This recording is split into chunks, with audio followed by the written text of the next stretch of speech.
Magandang gabi po sa ating lahat. I invite everyone na tayo po ay tumayo and let's prepare our hearts and our minds to give glory to our God. So, hallelujah. Thank you. Praise God na nandito po tayo lahat, no? For His protection, for His guidance. Amen. I believe na right now, there is no better place than to be in God's presence po, no?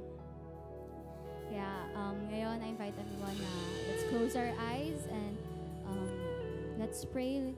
Let's have our quiet time with God po muna. Lord, we're here right now, Lord, because we want to experience you, Lord God. We're here because of your goodness, Lord, because of your power, Lord God. We're here because we want to see you, to see more of you, Lord God, more of your glory, Lord, more of your power, Lord God.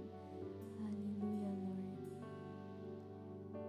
We're here because we want to be in your presence, Lord. To give back to you, Lord, to give you all the glory, Lord God, that you deserve, Lord, sa lahat ng ginawa mo sa buhay namin, Lord. And for everything that you will do in our lives, Lord, we're here to praise you and worship your name. We're here to declare victory by your name, Lord God.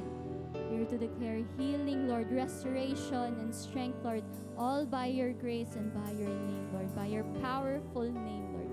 We stand in awe of your goodness and your grace, Lord. And right now, we will offer you our best praise, Lord God. We will shout your name. We will jump in joy, Lord God. Because you are good, Lord. Because you are powerful. You are faithful, Lord God. And we will answer with the same faithfulness you've given us, Lord God. Hallelujah. All we want is to give you our hearts, Lord. May you touch it, Lord God. Speak to us, Lord God. Hallelujah. Hallelujah. Let's praise. Let's give our Lord the best clap offering that we could give. Hallelujah. Mabuti ang Diyos.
Pagpapala mo'y laging naan, di makitakot sa panganib, pagkat nariyan ka palagi, di makikinag sa pagsubok. Ang pagsama mo'y tiyak at loob, di makitigil sa pag-awit, pagkat ikaw ay mabuti, pagkat ikaw ay mabuti. Ikaw ang aking asong hindi magkukulang sa kanya, at higit pa, biyaya mo'y sagana at umahabaw sa kanya, at higit pa, na sa lahat ng pangangailangan, higit pa sa lahat kong inaasahan, wala nang mahihiling ko, pagkat ika'y sapat na, ika'y sapat na, at higit pa.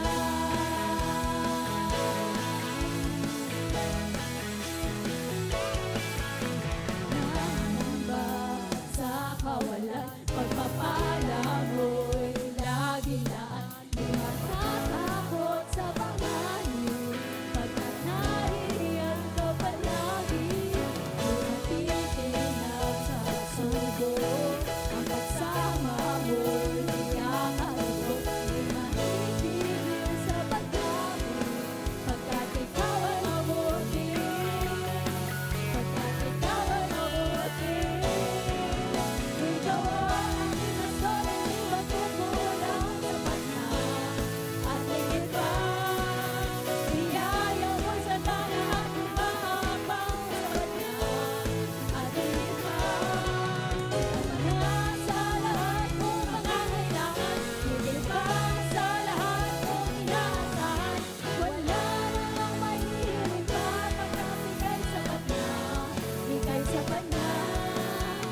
Ang aking pastol hindi magkukulang, sapat na, at higit pa, biyaya mo'y sagana at umaapaw, sapat na, at higit pa, sapat na sa lahat kong pangangailangan, higit pa sa lahat kong inaasahan, wala namang mahihiling pa, pagkat ika'y sapat na, ika'y sapat na, higit pa.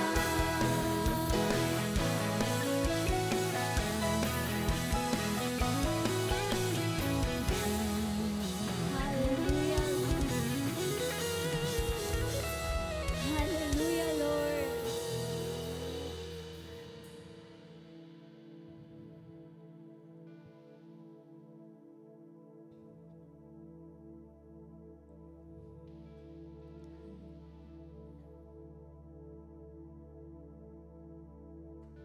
Lord, we stand in awe of your grace, Lord God, of your power, Lord.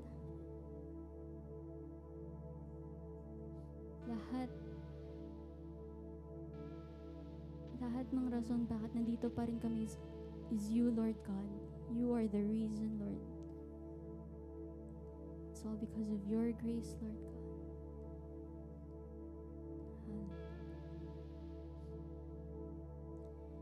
Purihin ka,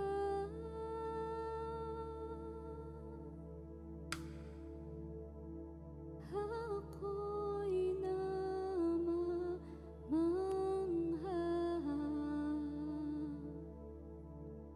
Purihin ka,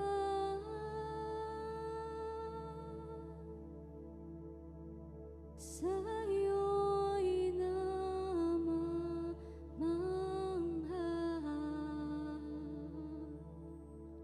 Purihin ka,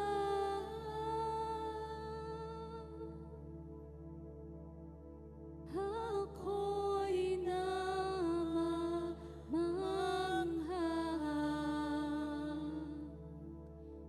Purihin ka,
himig ng langit, ikaw na lumikha ng araw.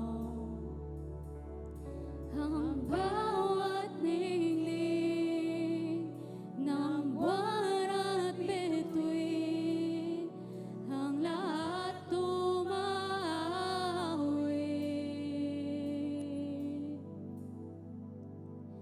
Kamangha-mangha ang iyong nilikha,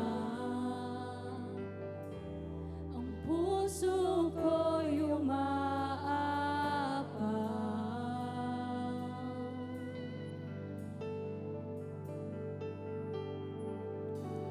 Ikaw na lumikha ng dagat,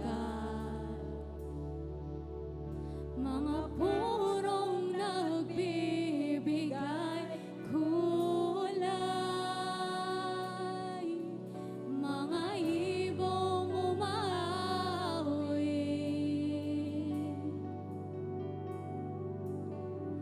Kamangha-mangha ang iyong nilikha, ang puso ko'y umaapaw.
mo'y namamangha.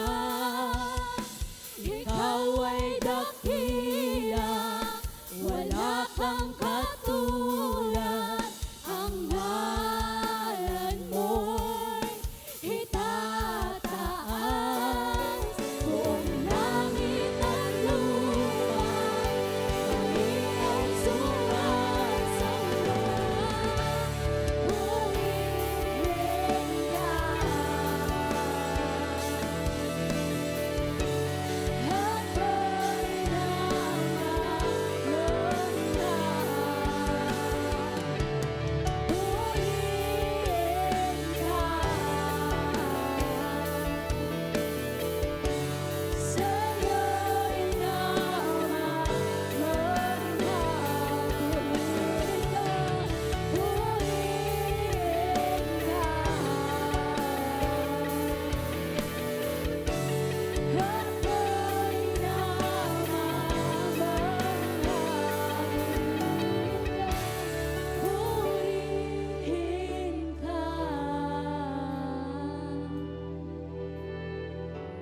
sa'yo'y namamangha.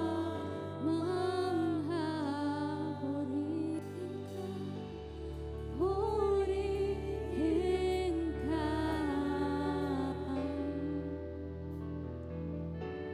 Ako'y namamangha.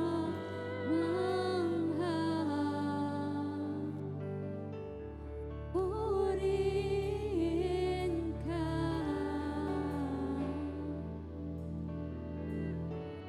Sa'yo'y namamangha.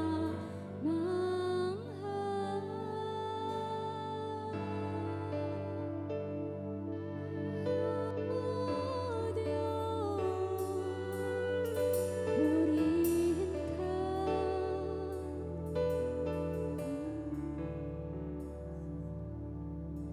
Salamat sa dakila mong pag-ibig. Salamat sa pagyakap mo, Ama. Ang presensya mo ang ninanais ko. Ang puso ko'y para lang sa'yo. Salamat sa dakila mong pag-ibig. Salamat sa pagyakap mo, Ama. Ang presensya mo ang ninanais ko. Ang puso ko'y para lang sa'yo. Nararapat ka sa papuri,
Nararapat ka sa papuri, luwalhati at pagsamba.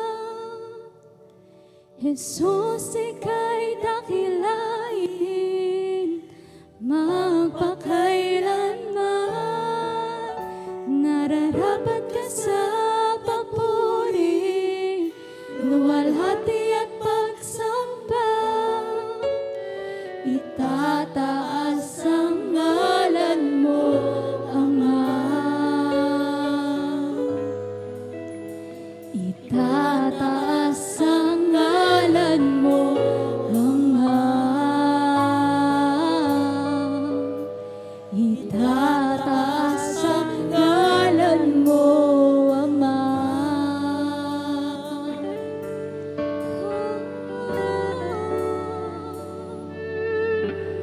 Dakila ka, O Diyos.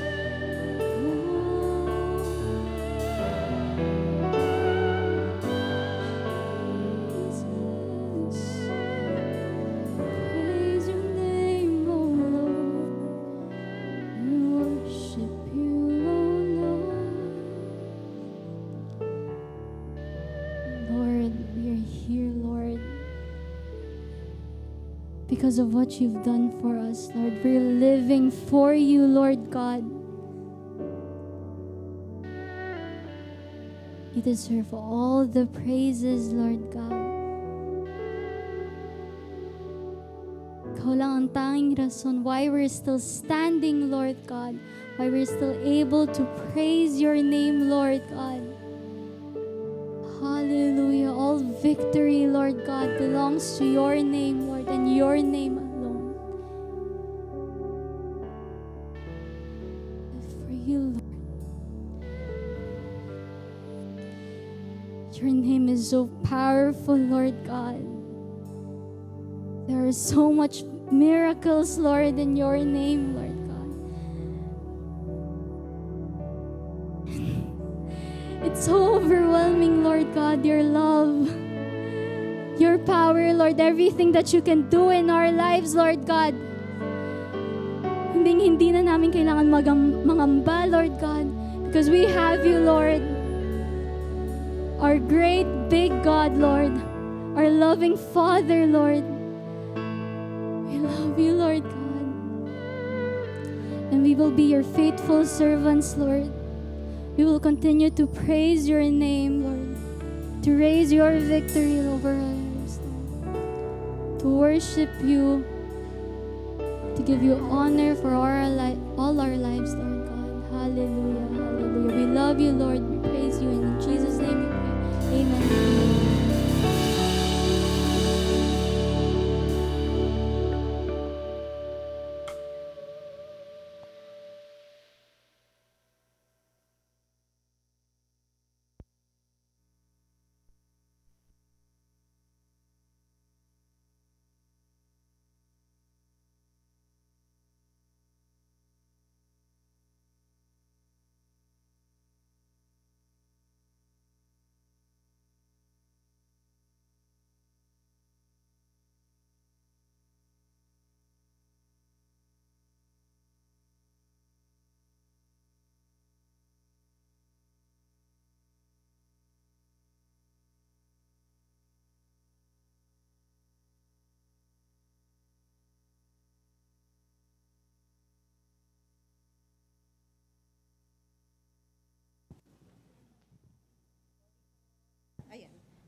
Praise.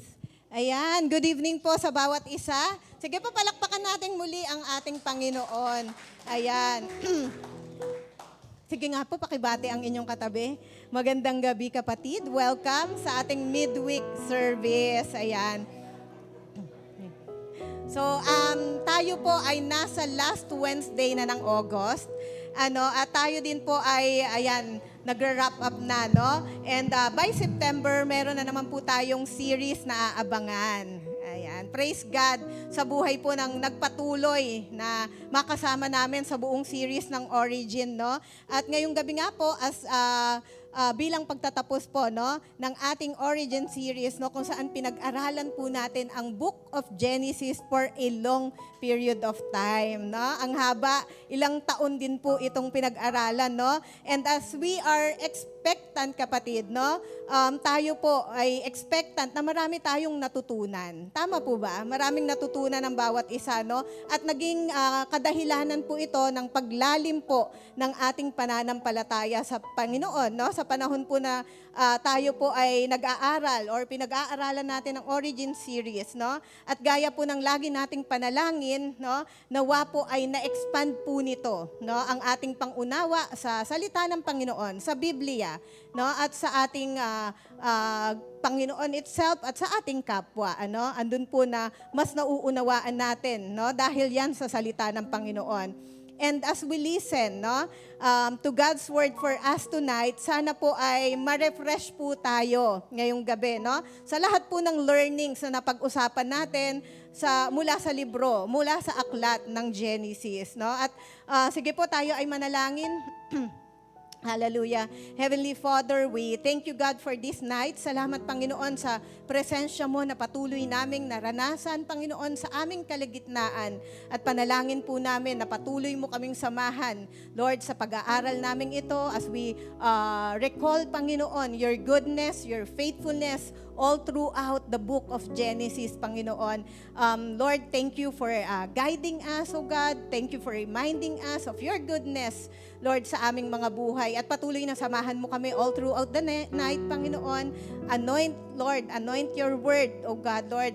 Gamitin mo lamang po ako bilang daluyan ng iyong salita, Panginoon. At ikaw pa rin po ang patuloy na marinig, patuloy na maranasan, Panginoon, ang kalwalhatian mo lamang, Panginoon, ang siyang nais namin sa gabing ito. Ikaw po ang patuloy na manguna, maghari sa puso ng bawat isa. Prepare our hearts once again, Panginoon, as we recall your goodness, O God, as we recall your faithfulness, and as we talk about, Panginoon, yung mga katotohanan mula sa iyong salita at ang kalooban mo para sa bawat isa sa amin. Ikaw po ang manguna, ikaw po ang patuloy na madakila. In Jesus' mighty name we pray.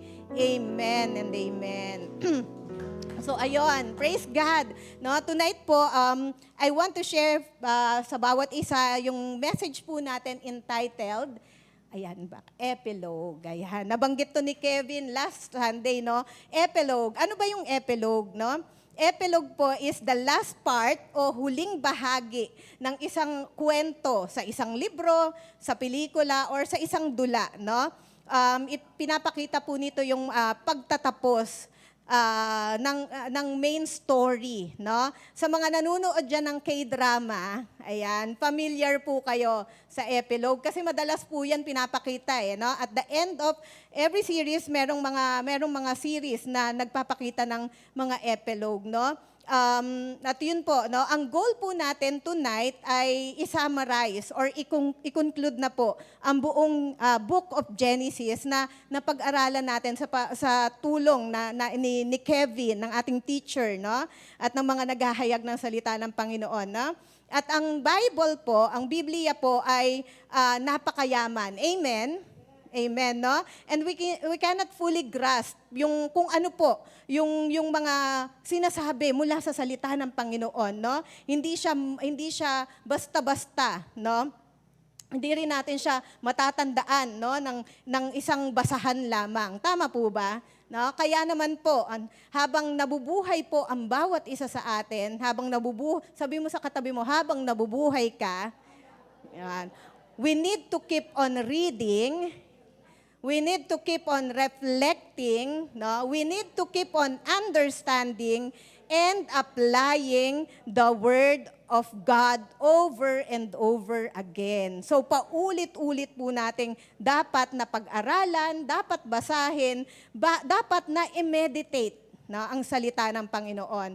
At kahit na tapos na nga po nating basahin, no, ang isang book or story or chapter, no, sa salita ng Panginoon or yung isang verse, no, it doesn't mean na hindi na natin ito uulitin, kapatid, no?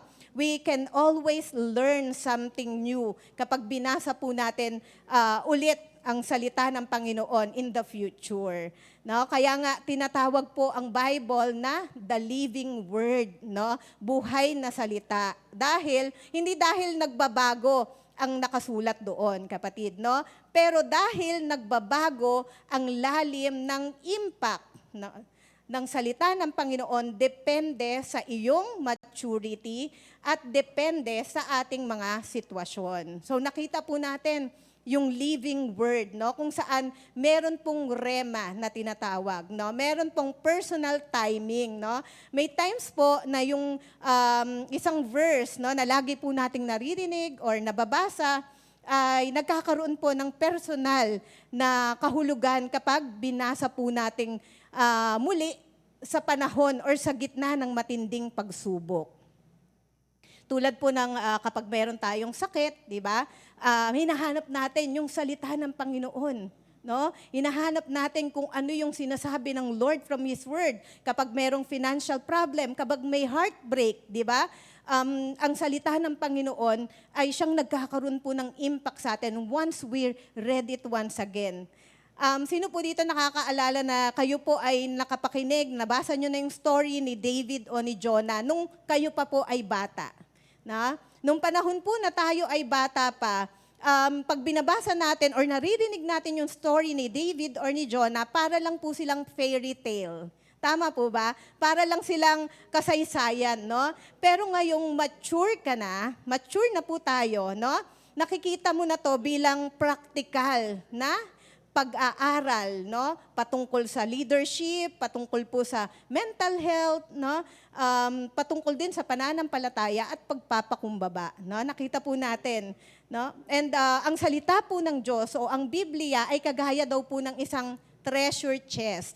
Ano ba yung nakikita natin sa isang treasure chest? Ayan.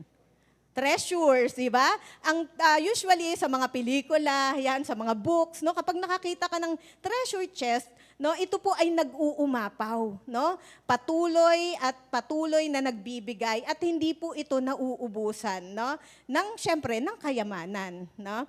But we must continue to be humble and submit to His Word so that we can receive all the treasures, no, na meron sa salita ng ating Panginoon. So nakita natin, no, ang yaman ng salita ng Panginoon. At kahit na po patapos na nga po ngayong gabi, no, ang ating pag-aaral sa Book of Genesis, we hope, no, and we pray that we would return, babalik-balikan po natin yung Genesis, no, to find the Lord's grace sa ating mga buhay, no, sa kung ano po ang pinagdaraanan natin, no, sa ating sitwasyon habang binabasa po natin ang salita ng Panginoon. Kapatid, as we wrap up our series, no, our origin series, may we be reminded, kapatid, na ang Genesis po ay nagpapakita sa atin ng pinagmulan ng ating kaligtasan.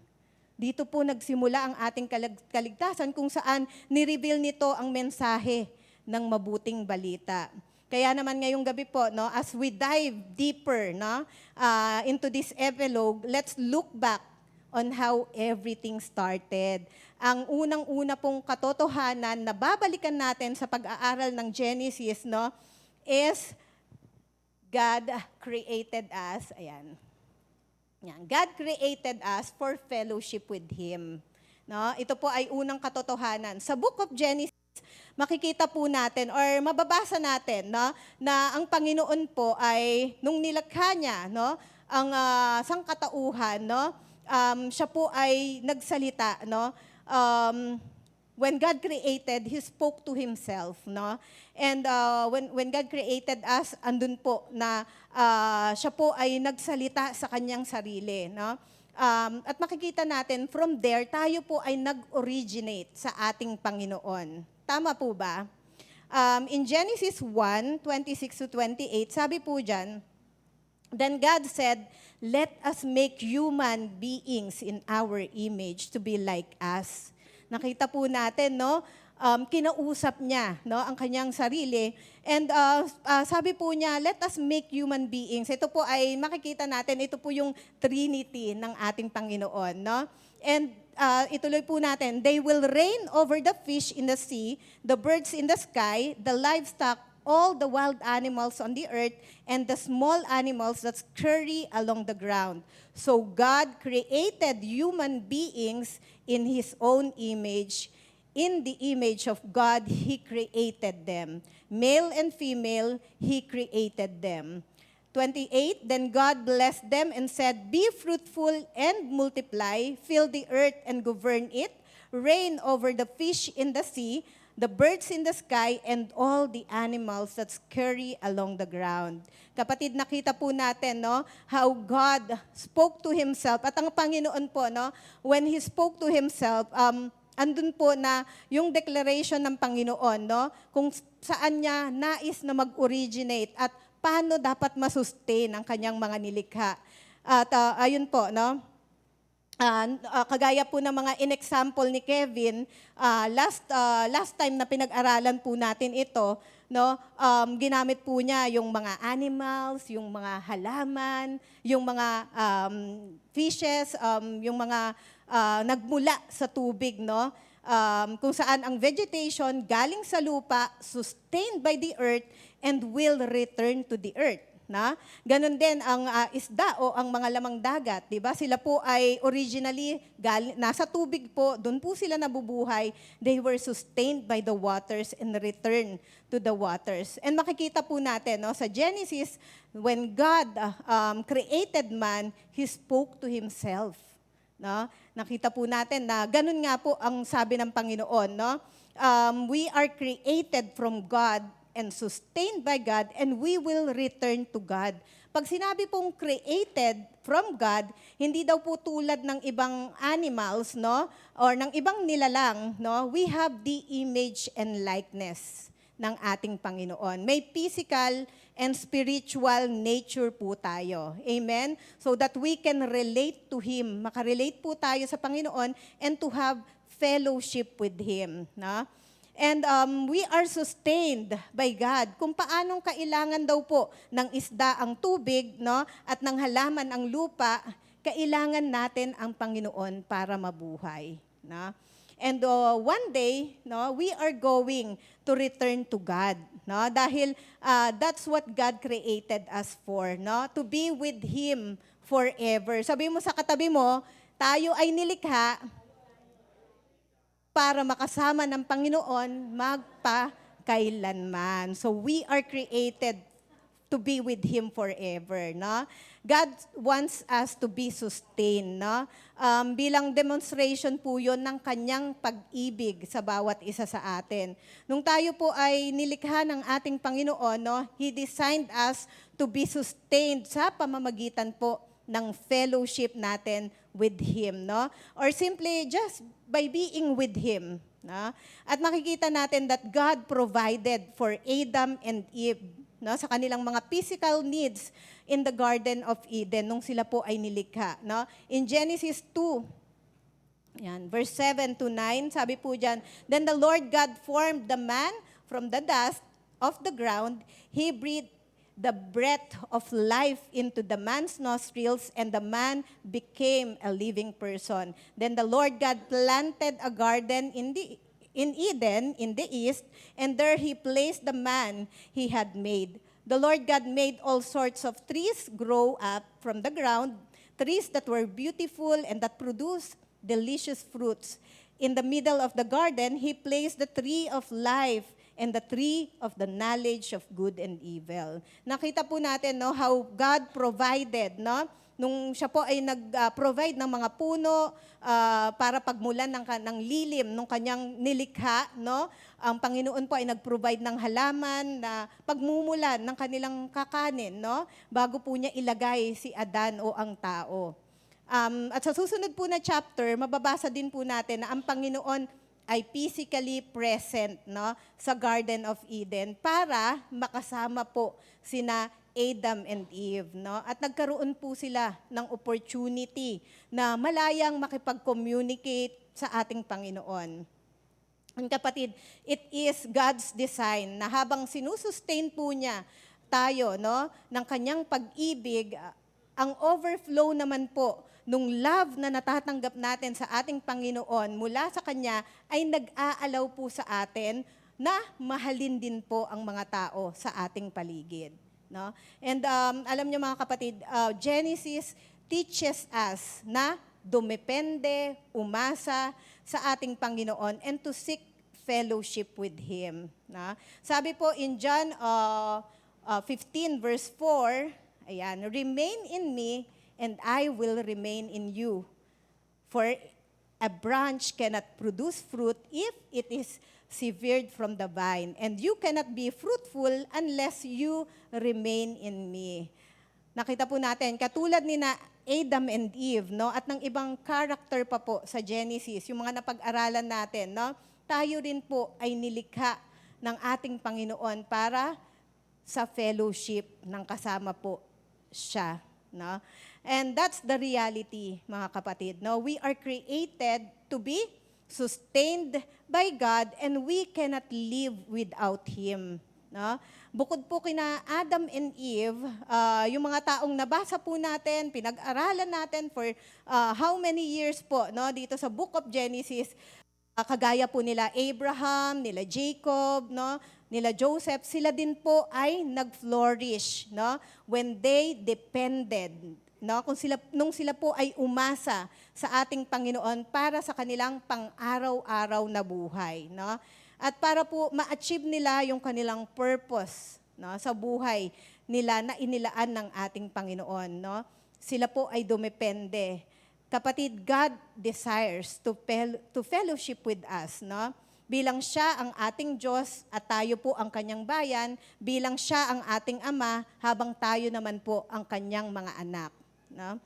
It is only, kapatid, when we remain in God that we can be spiritually alive to bear fruit. Kagaya po ng sinabi ng salita ng Panginoon, remain in me and I will remain in you. Dahil pag tayo daw po ay walay sa Panginoon, nakahiwalay sa Panginoon, no, malabong magbunga po tayo. But when we remain in Him, no, yun lamang po ang panahon kung saan tayo ay magiging spiritually alive at mamumunga, no? Just like the branch na nakakabit sa puno, ito po ay kusang nagbubunga, no? Hindi po kailangang ma-stress nung puno, nung branch, no, para po makapag-produce ng fruits. Kaya nga kapatid, no, kapag connected ka sa Panginoon, no, ang mabubuting gawa daw po ay kusang lumalabas. Amen? No? Kapag po napapansin natin na kapag ang tao babad sa presensya ng Lord, babad sa pagsamba sa Panginoon, pag-worship, di ba kinakikitaan po talaga sila ng bunga ng banal na spirito, ng kabutihang loob mula sa Panginoon. And the question is, kapatid, no, naglalaan po ba tayo ng oras araw-araw para makasama ang ating Panginoon sa pamamagitan ng panalangin? Amen? Amen, no? Kapatid, hindi naman po kailangan ng mahabang litanya sa pananalangin, no? We can pray yung simpleng pakikipag-usap lamang po sa Panginoon, no? You say, "Thank you, Lord." Ito po ay panalangin. Ito po ay pakikipag-communicate natin sa ating Panginoon, no?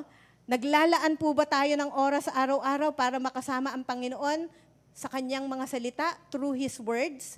Amen, no? Praise God. Kasi lahat po tayo ng workers dito, we are all encouraged, no, to have our quiet time, to have our Bible reading, our devotion, no? Again, ang Bible po ay salita ng ating Panginoon in a written form, no? And the more we read His Word, no, mas lalo po tayong nai-equip, no? Nai-equip tayo to live a Christ-like life, no, that glorifies God. Tama po ba? No? So mahalaga po na maglaan tayo ng oras sa pagbabasa ng salita ng Panginoon, no? Naglalaan po ba tayo ng oras para makasama ang Panginoon sa worship? Sa ating mga pagsamba? Kapatid, hindi po kailangan na nasa simbahan tayo, no, para mag-worship sa ating Panginoon. ang lahat po ng ginagawa natin with excellence. Sabi mo sa katabi mo, excellence. Ayan. Ito po, may it be sa trabaho, may it be sa pamilya, sa pag-aaral, sa community. No? Ito po ay nag-e-express ng pagmamahal natin sa ating Panginoon. No? Maging sa loob at labas ng simbahan, it is a form of worship. No? Do it with excellence, kapatid. No? Hindi lamang po limitado ang worship sa pag-aawitan, sa pagsasayaw, no? Sa pagtalon. Amen? Ayan, kapatid, no? Kapag ginagawa po natin ang lahat ng ito, we are building our relationship with God. And this sustains us spiritually. Ito po yung nagsusustain sa atin in our daily living. Kaya nakita po natin, no? Napakaganda po ng original na plano ng Panginoon sa bawat isa sa atin, no? Isang buhay po na punong-puno ng pag-ibig, ng presensya niya at ng perfect relationship with Him. No? Yun po yung perfect plan ng Panginoon. Ito po yung original na plano ng Panginoon. But as we keep on reading, no, the story, no, doon po natin nakita yung tragic turning point. Ano po yung katotohanan na yan? Dito makikita natin na hindi na natiling ganito yung takbo ng mundo. No? And this brings us to our second point. No? Pangalawang katotohanan po is, basahin po natin, we have sinned and separated ourselves from God. So, Genesis showed us that the origin of sin, no, o yung mas kilala bilang original sin nila Adam and Eve, no. Dito po sa Genesis chapter 3, 1-7, no, ipinapakita po kung paano nagsimula ang tukso, no, sa pamamagitan po ng pagdududa sa kabutihan ng ating Panginoon, na siya pong sumira sa relasyon ng tao sa Kanya. Ayan, sige, basahin po natin. Maliit. Ayan, basahin ko po. No? The serpent was the shrewdest of all the wild animals the Lord God had made. Sige po, basahin natin. One day, he asked the woman, did God really say, you must not eat the fruit from any of the trees in the garden? Of course, we may eat fruit from the trees in the garden, the woman replied. It's only the fruit from the tree in the middle of the garden that we are not allowed to eat. God said, you must not eat it or even touch it. If you do, you will die. And verse 4, you won't die, the serpent replied to the woman. God knows that your eyes will be opened as soon as you eat it, and you will be like God, knowing both good and evil. Verse 6, the woman was convinced. She saw the trees was beautiful and its fruit looked delicious. And she wanted the wisdom it would give her. So she took some of the fruit and ate it. Then she gave some to her husband who was with her, and he ate it too. At that moment, their eyes were opened, and they suddenly felt shame at their nakedness. So they sewed fig leaves together to cover themselves, no?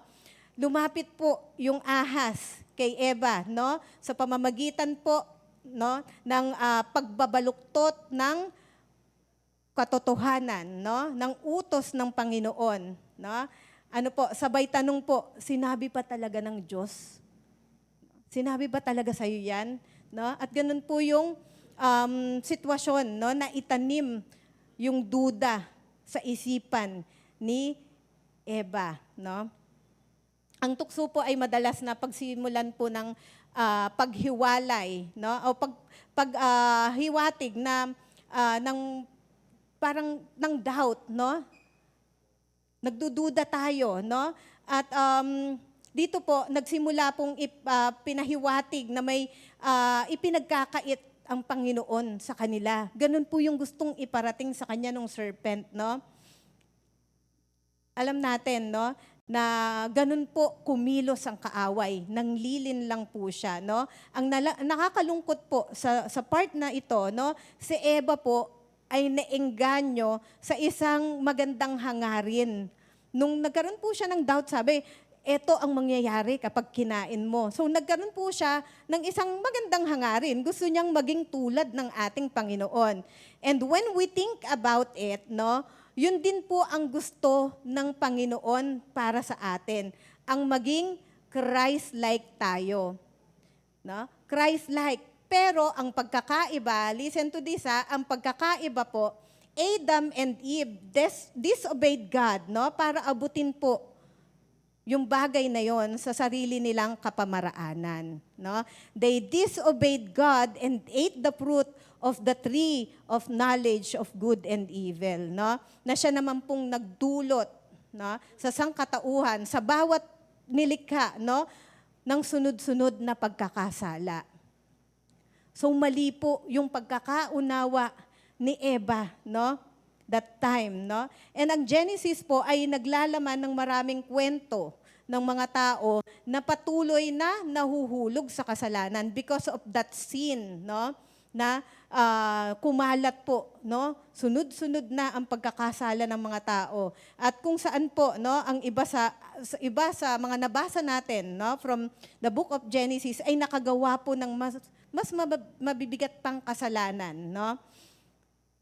At lahat po ng kasalanan kanilang nagawa, no, yung mga kasalanang yon, no, siya pong naglayo sa mga tao sa ating Panginoon, no? At umabot pa nga po sa time, no, na ang Panginoon po ay kailangan na niyang burahin ang sangkatauhan, no, sa mundo. At ang plano po niya ay magtira lamang po ng isang remnant dahil sa tindi po ng kasalanang patuloy na nagagawa ng sangkatauhan. So nakita po natin, no, on our own, kapatid, no, para sa ating mga sarili, wala po tayong kayang gawin para ma-rescue po ang ating mga sarili, no, sa corrupted state because we all have sinned, no? Dahil po sa kasalanan na nagawa, no? At wala tayong magagawa para bayaran ang halaga po, no, ng ating mga kasalanan laban sa ating Panginoon. Pero kahit na lumayo ang sangkatauhan, no, sa perfect plan ng Panginoon, dahil sila ay nagkamali, dahil sila ay nagpadaya, ang Panginoon po, He continued to show His grace, no? Ang Panginoon po, bagamat inalis niya si Adam and Eve, no, sa garden, no, ng Eden bilang consequence ng kanilang kamalian, ng kanilang kasalanan, pero ginawa po niya ito, no, para sa kanilang protection, no? It is an act of kindness mula sa ating Panginoon. Sa Garden of Eden, may dalawa daw pong klase ng puno. Ano nga po 'yon? Ano 'yon? The tree of the knowledge of good and evil and the tree of life, no? Now, that Adam and Eve, no, they ate from the tree of the knowledge of good and evil, no? Sila po ay nakorap, no? Nabahiran po sila ng kasalanan, no? At pagkakain po ni na Adam and Eve nung prutas na yon, biglang pumasok po ang hiya, no, sa kanilang mga kaisipan, no? Napansin nila na sila ay walang suot, no? Sila po ay agad na nagtago, no, at nagtakip. At kung sila po ay mananatili doon sa garden, no, eating from the tree of life, no, mananatili din po sila sa ganoong kalalagayan and they will remain corrupted for eternity. No? At para hindi po sila kumain, no, sa tree of life at mabuhay ng walang hanggan, no, sa isang makasalanang estado, God chose to send them away. Sila po ay inalis ng Panginoon para tubusin muna sila at ibalik po sa kanyang piling. So, makikita natin yan in Genesis 3, verse 22 to 24, then the Lord God said, "Look, the human beings have become like us, knowing both good and evil. What if they reach out, take fruit from the tree of life and eat it? They will live forever." So the Lord God banished them, no?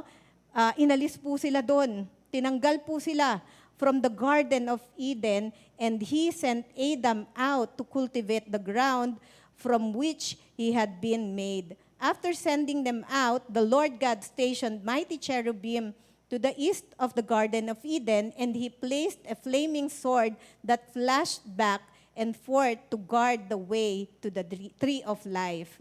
Nakita po natin, kapatid, na God sent Adam away from the garden and the tree of life para ma-redeem po muna sila.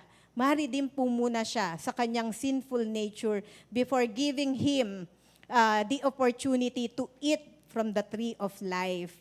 Siyempre, hindi naman po gusto ng Diyos na mapunta tayo sa isang fallen or sinful nature or sinful state forever. Ibig sabihin, ayaw ng Panginoon na tayo ay mamuhay habang buhay sa kasalanan.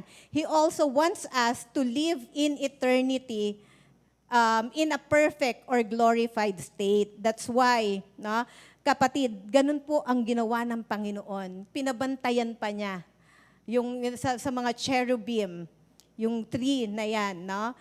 Kapatid, our time here on earth with corrupted nature is temporary. Pansamantala lamang po ito. Darating po ang panahon na mabubuhay po tayo magpakailanman sa presence ng ating Panginoon, kung saan ang kasalanan po ay wala ng kapangyarihan sa bawat isa sa atin. Kapatid, Genesis challenge us to reflect our relationship with sin. Last Sunday po, ito po ay natakil ni Kevin, no? Yung paano ba tayo ngayon bilang isang Kristiyano? Nagpapatuloy pa rin po ba tayong nagkakasala sa kabila po ng ginawa ng Panginoon para sa atin, no? Ipinapakita ng Genesis yung matinding epekto ng kasalanan, lalo na po sa buhay ng mga unang tao. Doon sa mga nabasa natin, kung saan sinira ng kasalanan ang relationship ng tao sa Diyos. Literal po na inihiwalay tayo ng kasalanan sa ating Panginoon. Sinira po ng kasalanan ang relationship ng mga tao sa isa't isa. Nakita po natin yan, no? Sa pag-aaral natin sa origin, may mga iba't ibang klase ng conflict sa pagitan po ng mga characters na nabasa natin. Si Cain at si Abel, di ba? Sila, andun po si Noah and his son, si Abraham and his family, no? Jacob and Esau, si Joseph and his brothers. No? Nakita natin yung mga conflict na pinagdaanan po nila. Kapatid, we cannot walk both with God and in sin. Dahil ang kasalanan po ay sumasalungat sa pag-ibig at sa mapayapang relationship natin sa ating Panginoon. Amen? Sabi po, in Romans 6:11, yan, so you also should consider yourselves to be dead to the power of sin and alive to God through Christ Jesus. Kapatid, we must walk away from sin so that we can walk closely with God. Kapatid, no? Mababantayan natin ang ating puso kung alam natin na totoo ang relasyon natin sa Panginoon, kung alam natin na totoo ang sinasabi ng Diyos mula sa kanyang mga salita. Para hindi tayo madaling mabahiran ng kasalanan, para hindi tayo madaling maniwala sa mga half-truths or kasinungalingan ng kaaway sa buhay natin. That's why ang gusto po ng Panginoon is for us to walk with Him, no? Studying His words, reading His words, so that we can know more about His instructions, no? Para hindi po tayo basta-basta mapaniwala, no, ng mga half-truths na naririnig natin sa ating kapaligiran. At kapag nagkakamali po tayo, ang natural po na reaksyon natin ng isang tao ay magtago. No? Tulad po ni Adam and Eve, yun po yung kanilang ginawa. No? Pero ang nais ng Panginoon ay lumapit po tayo sa Kanya. No? Para makaranas po tayo ng kapatawaran at ng Kanyang grasya. Yun po ang panawagan sa atin, to always call upon the name of the Lord. Lumapit po tayo sa ating Panginoon. Nakita po natin, no, kung paanong ang kasalanan po ay nagdala ng matinding pagkawasak, no, at pagkawalay sa ating Panginoon. Yun po ang katotohanan na dulot ng kasalanan. Kapatid, on our own, sa ating mga sarili po, we are completely hopeless.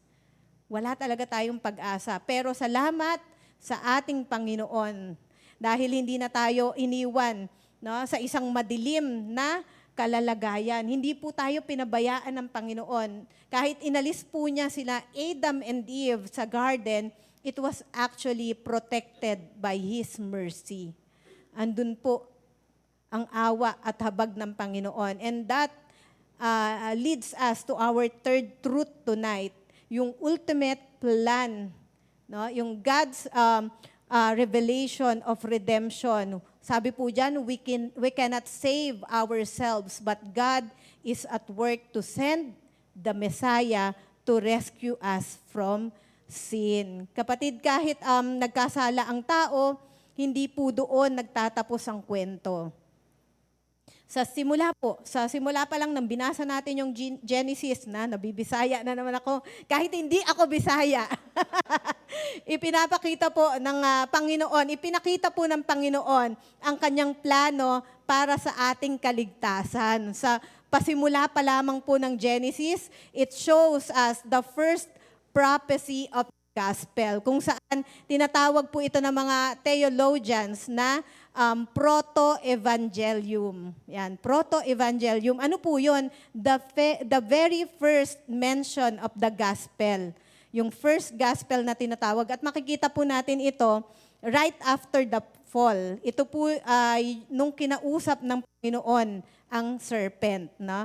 In Genesis 3:15, sabi po dyan, "And I will cause hostility between you and the woman, and between your offspring and her offspring. He will strike your head, and you will bruise his heel."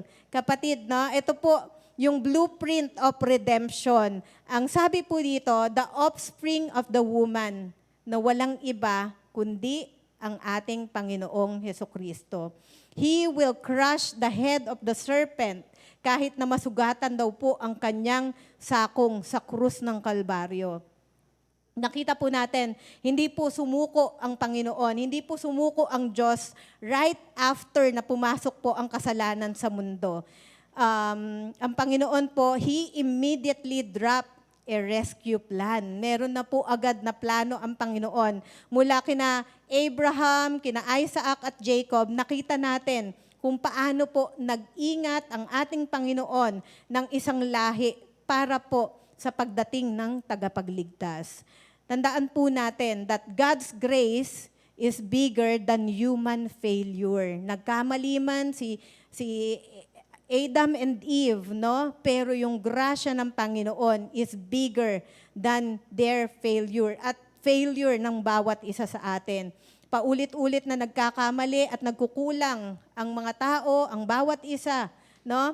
Even sa book of Genesis, nakita natin kung paano po paulit-ulit na nagkulang at nagkasala ang mga tao, pero hindi po nagbago ang katapatan ng ating Panginoon sa kanyang mga pangako. Amen? And praise God, no? Because we are saved by grace and sustained by grace as well. Andito po tayo dahil po yan sa grasya ng Panginoon. Amen? Now, ano naman po ang dapat nating gawin? Being reminded of all of this truth. Maikli lamang po ito dahil binalikan lamang po natin yung mga napag-aralan na natin. Dahil ang nais ng Panginoon is for us na muli at muli ay mapaalalahanan, no? And that will bring us sa ating fourth point. We respond by putting our faith in God. At ito po yung ginawa, no, ng mga patriarchs, no, at ng ibang biblical characters na nabasa po natin. Makikita natin yung mga examples nila in Hebrews 11, kung saan ito po ay tinatawag na Hall of Faith. Ang Hebrews 11, ito po ay Hall of Faith. Dito, nakasulat po o nakatala yung mga characters na nagpapakita po ng buong pagtitiwala sa ating Panginoon sa gitna ng kanilang mga matinding pagsubok na pinagdaanan. Sino-sino po dyan? Sino-sino po yan? Si Abel, di ba? Si Abel po, nag-offer po siya ng mas mabuting hain dahil sa kanyang tamang motibo at tiwala sa Diyos. Yun po yung katotohanan ng hain niya, no? Dahil tama po ang puso niya, no? Ito po ay tinanggap ng ating Panginoon. Si Enoch, no, kung saan siya po ay lumakad kasama ng ating Diyos at naging kalugod-lugod po hanggang siya po ay binihag na paitaas. Si Noah, siya po ay nagtayo ng, ano pong tinayo niya? Ng arka, no? Dahil sa pagsunod po sa Panginoon. Kahit wala namang signs ng pagbaha that time, he obeyed the Lord. Si Abraham, umalis po siya sa kanyang sariling bayan, iniwan po niya ang lahat ng meron siya, no? Kahit hindi naman po niya alam ang kanyang patutunguhan, no? At ganun din, nung kanyang i-offer si Isaac, no? Dahil po siya ay nagtiwala sa Panginoon, willing po siya na ibigay ang buhay ng kanyang anak. Dahil alam niya na ang Panginoon ay kayang bumuhay ng patay, no? Si Sarah, siya po ay nagtiwala, no, na ang Panginoon po ay tapat, no? At siya ang magbibigay sa kanya ng kanyang magiging anak sa kabila po ng kanyang kalalagayan. Si Moses, na mas pinili po niya ang magdusa kasama ng kanyang bayan, no, kesa po manatili dun sa panandaliang yaman or karangyaan na meron ang Ehipto. At sila po, itong mga nabanggit po nating pangalan, na pag-aralan natin in the book of Genesis, sila po ay sumunod ng walang pag-aalinlangan sa ating Panginoon. Kapatid, ang pananampalataya po ay hindi lang nararamdaman, hindi lamang po ito feelings, no? Ito po ay nakikita sa gawa, no? At sa agarang pagsunod natin sa Panginoon. Ito po ay nakikita sa obedience ng bawat isa. So, nakita natin, they responded ng may pagtitiwala po sa mga bagay na hindi nakikita, no? Sabi nga dyan, nagtayo siya ng arko pero wala namang signs ng pagbaha, no? So, may nakita na po ba siya na reason para buuin yung arka na yon? Wala po. Nagtiwala lamang po siya. At dito po, nanatili po silang tapat, no? Kahit hindi pa nila nakakamit yung kanilang katugunan, no? Yung katugunan ng panahon ng Panginoon sa kanilang mga kapanuhunan.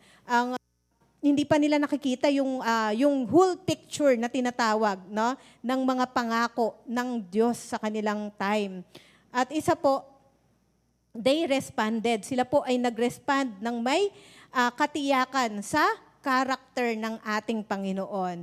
Ang kanilang lakas po ay nagmula sa paniniwalang ang Diyos ay tapat, ang Diyos ay makapangyarihan, at ang Diyos ay nagbibigay ng gantimpala sa mga naghahanap sa Kanya. So, ito po yung naging respond ng mga characters na nabasa po natin in the book of Genesis. Kapatid, their life serves as a reminder na ang pananampalataya po ay ito po yung pinakamabisang tugon sa anumang sitwasyon ng buhay na kinakaharap natin ngayon, no? So nakita po natin, kapatid, let's just trust the Lord. Dahil ito po yung answers, no? Mabisang tugon, no? Sa kung ano man ang pinagdadaanan natin. Let's just trust God. Kaya naman ang panawagan po sa atin is to obey immediately. Kahit hindi pa po malinaw yung whole picture sa ating harapan, no? Kagaya po ni Abraham, siya po ay nag-pack up, iniwan po niya yung kanyang sambahayan kahit hindi niya alam ang kanyang exact destination. Para po sa atin, huwag nating hintayin, no, na masagot po ang lahat ng katanungan natin bago po tayo sumagot sa ating Panginoon. Bago po tayo sumunod sa ating Panginoon. Kapatid, gawin daw po natin yung unang tamang hakbang na ipinapagawa ng Lord kahit hindi po natin nakikita kung ano yung finish line. Trusting God. Sabi nga po, living by faith and not by sight. Yan po ang sabi ng 2 Corinthians 5:7. Ano po yun? Ano po ba mga example nito? No? Sa relationship natin, kung may misunderstanding po kayo sa family, sa friend ninyo, gusto mong makipag-ayos, pero natatakot ka na baka i-reject ka lang, no? Hindi tanggapin yung pakikipag-ayos mo. Ano po yung dapat nating gawin? Ano po ba yung first step natin? Kapatid, you can send them a message, no? Mangamusta ka, pero wag nyo nang dudugtungan. Meron ka ba dyan? Hello, kamusta ka kapatid, no? Kahit hindi po natin alam kung tatanggapin ba niya yung pangangamusta natin, kung ito ba ay magiging kapamaraanan ng kanyang pagpapatawad, no? Ang trabaho lamang po natin is sundin ang binubulong ng ating Panginoon na mag-reach out sa mga tao, no? Na alam natin na nagawan natin ng hindi maayos, or kapag napapansin natin na lumalayo ang isang tao sa atin, it is God wants to us to love the unlovable. Alam naman natin, kapag may mga conflict, ayaw natin pansinin yung tao sa paligid natin. Pero ang sabi ng Lord, di ba, ikaw mismo ang magparanas ng pagmamahal sa kapwa. Ano pa po? Another example, sa career or kaya sa calling change, no? Nararamdaman natin na tinatawag tayo ng Lord na magpalit ng career, or tinatawag tayo ng Lord na mag-start ng isang negosyo, o kaya naman lumipat ng ibang industry, no? Pero natatakot po tayo sa financial instability. Ano po ba yung mga dapat nating gawin? Hindi pa man natin nakikita yung whole picture, no? Pero ito na yung prayer mo, merong conviction sa'yo, ano ba yung dapat mong gawin sa kabila ng kinatatakutan mo? Then do it, no? Maglaan ka ng oras to do your resume, o kaya mag-search ka online, ano ba yung patungkol sa negosyong ito, ano ba yung patungkol sa field na ipinagpe-pray mo, no? Then again, no, iwan po natin sa Panginoon yung finish line. Kasi hindi pa naman natin yun nakikita, no? Hindi daw po natin kailangan mag-resign agad. Kung sino man dito yung gustong magpalit ng career, you don't have to resign, no? Kailangan mo lang buksan yung pinto, no? At tignan kung saan ka dinadala ng Panginoon. Kung ito po ay may pangungusap sa iyo ang Lord, no? Ano pa po? Pangalawang panawagan, guard your motives. Sa paglilingkod, mahalaga po na bantayan natin yung motibo natin. Si Abel po ay nag-alay ng mas mabuting hain dahil tama ang kondisyon ng kanyang puso. Tama ang motibo niya sa harap ng Diyos. Kapatid, no, mas mahalaga po kay Lord, mas mahalaga sa Lord ang motibo ng puso mo. Mas mahalaga po yan kesa sa laki ng kung ano yung mai-contribute mo, or kung ano yung accomplishment na meron ka. Kaya naman kapatid, let's check our intention sa pagtulong. Let's check our intention sa pagbibigay. No? I-check po natin yung motibo ng ating paglilingkod para masigurado po natin na lahat ng ginagawa natin is for the glory of God. Amen? Ito po ay para sa ikatataas, ikararangal ng ating Panginoon, at para hindi sa approval ng tao. So mahalaga po yung motives of our heart. That's why ang panawagan is to guard our motives. Number 3 po, choose eternal rewards over temporary comfort. Kapatid, tinalikuran po ni Moses yung karangyaan, no, na meron po siya sa Ehipto para samahan po ang bayan ng ating Panginoon sa kanilang paghihirap. Kaya naman, let's learn to say no. Say no sa mga shortcuts, no, or worldly compromises, o yung mga panandaliang sarap, no, na sumisira po sa integrity ng kanyang mga anak, no? Kapag nasa decision making po ang bawat isa, o pagdating sa kung ano man yung mga decision making, pagdating sa career or sa personal life, kapatid, choose to prioritize your spiritual growth. Choose to prioritize saan ka lalago over the convenience na merong dinudulot or ipinapangako ang mundong ito. Learn to say no and prioritize your spiritual growth, kapatid. Choose eternal rewards over temporary comfort. And number 4, sabi po dyan, trust God's timing. Kapag delayed ang mga pangako, remember, si Sarah po ay nagtiwala sa Panginoon. No? Kahit may delays na naranasan, he trusted God na siya po ay tapat na magbibigay sa kanya ng anak. Kahit imposible po sa estado ng kanyang edad, ng kanyang pangangatawan. Tama po? Nagtiwala po siya sa timing ng Panginoon. Dito makikita po natin, ang delay kay Lord ay hindi nangangahulugang denial. Delay, sabi mo sa katabi mo, delay is not denial.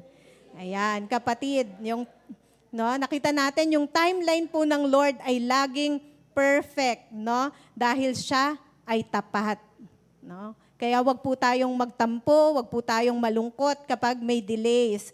At kung ikaw ay naghihintay sa sagot para sa matagal mo ng prayer, no?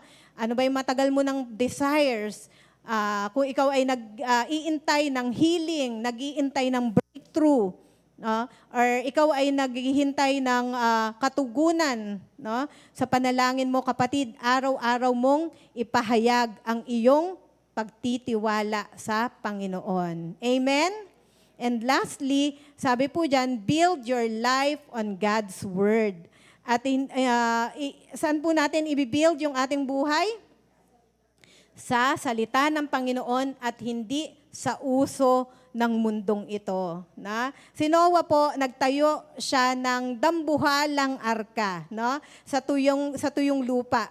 Dahil naniwala po siya sa babala ng ating Panginoon tungkol sa mga bagay na hindi pa nakikita. Kapatid, ang tunay na pananampalataya looks like foolishness sa paningin ng mundo. Tama po ba? Pero ang paninindigan sa Word of God, kapatid,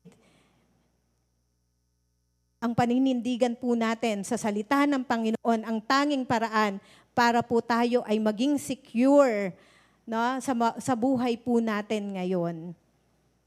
Kaya naman, we are being reminded to realign our actions.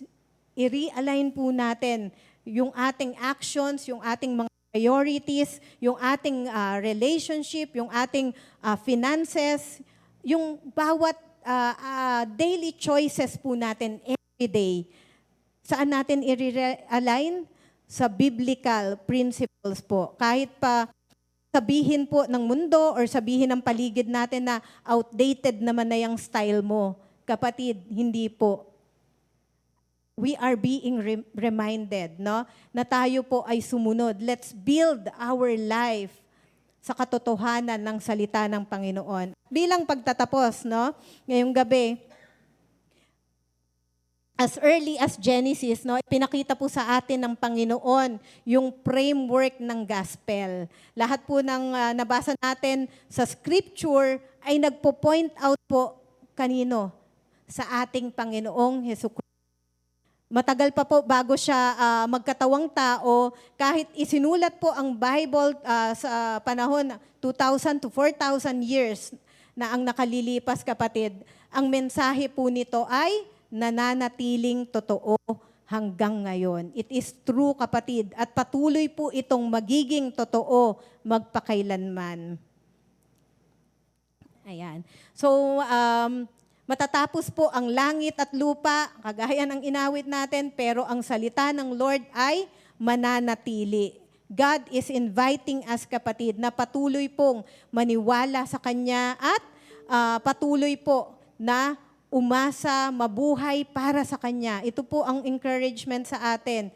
Gamit ang Kanyang salita bilang ating gabay. It is our guide. Kaya nakaka-bless po na anong taon natin sinimulan yung Origin series? Until now, we are here because His Word is our guide, no, sa ating mga buhay, sa ating mga hakbangin.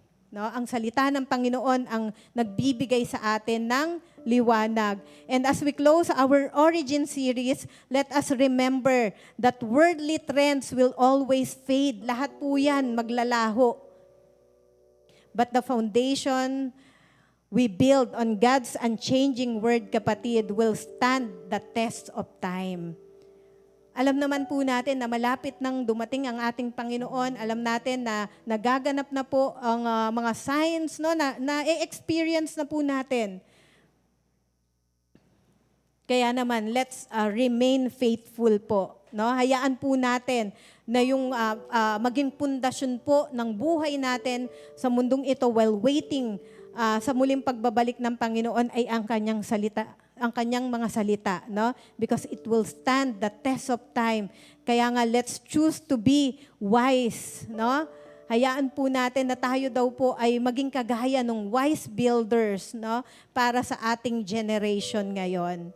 At nakaka-bless po that nakikita din natin na kung meron ng mga signs ang muling pagbabalik ng Panginoon, we thank God kasi na ang simbahan po natin ay ginagamit ng Lord to bring many lost souls. No? Nakita natin kung paano po nakikita yung harvest sa simbahang ito. And we must be prepared, no? Bilang kanyang mga trabahador, kanyang mga lingkod, manggagawa. No? Let us be prepared na patuloy po nating magamit yung salita ng Panginoon sa paghahayag ng kaligtasan. Amen? Kaya nga ngayong gabi po, no, as we wrap up, as we close this series, no, salamat sa Lord for the years na sinamahan niya tayo at patuloy na binigyan po ng kaliwanagan, ng katotohanan, no, mula sa kanyang salita. And tonight po, no, let's pray na sa susunod po na series na ating kakaharapin, ayan, tayo po, hindi lamang po tayo, ha? Let's invite someone. Kung tayo po, we will invite, di ba, sabi nga, each one will reach one, no? Magiging doble po yung midweek natin. At ito po ay kalooban ng Panginoon. Yung hindi lamang po tayo ang makarinig ng katotohanan mula sa kanyang salita.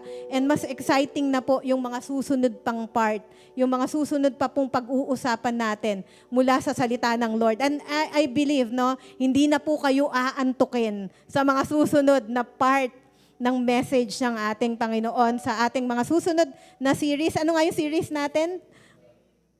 Faith-driven. Ayan. So, ihanda po natin ang ating mga buhay pananampalataya. Sige po, tayo po ay yumuko at manalangin. Hallelujah. Heavenly Father, we thank you once again sa pagsama mo, Panginoon, sa bawat isa sa amin, sa journey na tinahak namin sa Origin series. Salamat, Panginoon, dahil muli ay pinaalalahanan mo kami ng katotohanan, Lord, na maganda ang plano mo sa buhay ng bawat isa. Thank you for reminding us na bagamat nagkamali, nagkasala ang sangkatauhan, Panginoon, you have given us yung kaligtasan na meron kami sa buhay sa pamamagitan ng aming ng Panginoong Hesukristo, for giving His life for us para kami ay maligtas sa kasalanang ito.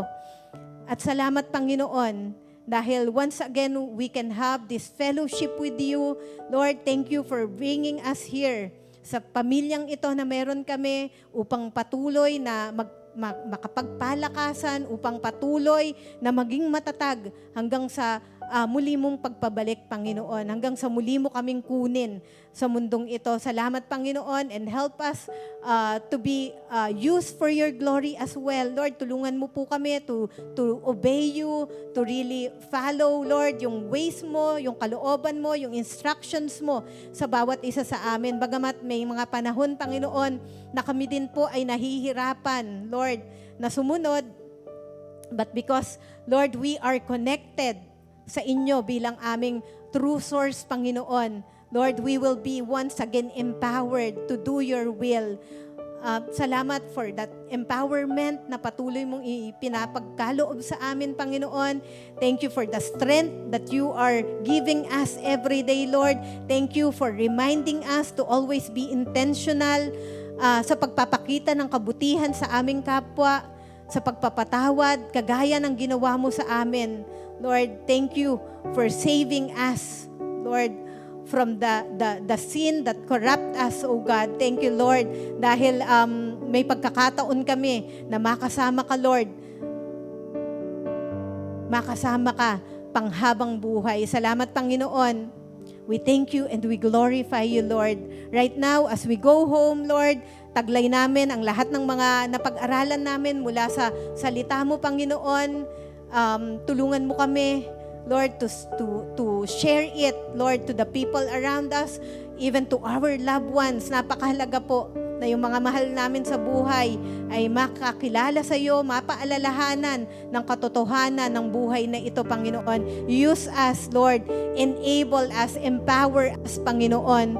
Lord, anoint us, O God, that as we speak to our loved ones, speak to the people around us, to our neighborhood, Lord, sa mga katrabaho namin, Panginoon. Lord, yung salita mo na makapangyarihan ang patuloy nilang makikita, Panginoon. Not our weaknesses, hindi po yung kakulangan namin, hindi po yung kahinaan, hindi po yung limitasyon namin bilang isang tao, Panginoon, but your power, O God, your power that you have entrusted us, Panginoon. Thank you, Holy Spirit, for guiding us, for rebuking us. Salamat, Panginoon. Sa inyo po namin ibinabalik ang lahat ng papuri at pagdakila. And as we face, Lord, yung whole week na ito, Lord, help us to be hopeful. Lord, help us to be grateful, Panginoon. At muli, babalik po kami sa simbahang ito, excited to be filled, O God, Lord, with your presence, Panginoon, na lagi naman po namin kasama, and to have fellowship once again with our brothers and sisters, O God. Lord, makapagpalakasan po kami sa simbahang ito sa darating na Sabado at Linggo, Panginoon. We thank you and we entrust to you this church, O God. We entrust to you the people that you have brought in this place, Panginoon, ang mga kabataan. Lord, we entrust them to you. Lord, magamit din po sila, Panginoon, sa ikararangal, ikatataas ng iyong pangalan, O God. Lord, to you all the glory and the honor. In Jesus' mighty name we pray. Amen and amen and amen.